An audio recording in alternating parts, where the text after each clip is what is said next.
And I thought to myself, who are these women who come from the so-called, they are non-metro women, who choose a path which is actually different from the conventional one. Also, why do they get into insurgency? Yeah, the motivation. Women get into these movements because they have a perception that injustice is being done to their men.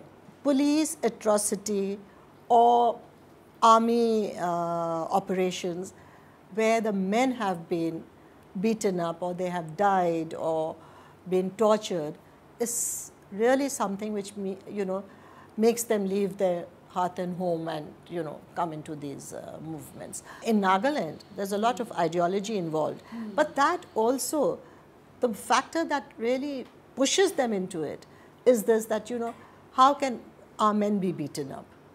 In Kashmir, the women are part of what the establishment calls overground workers. Overground workers.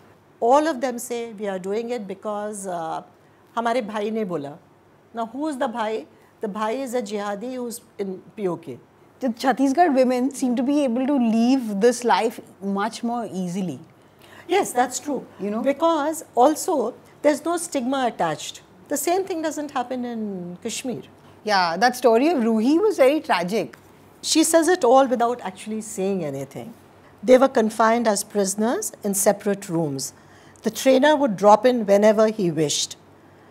Uske aane ko hum rok nahi sakte the, says Ruhi, and then her eyes are now downcast, as if she's ashamed of what happened.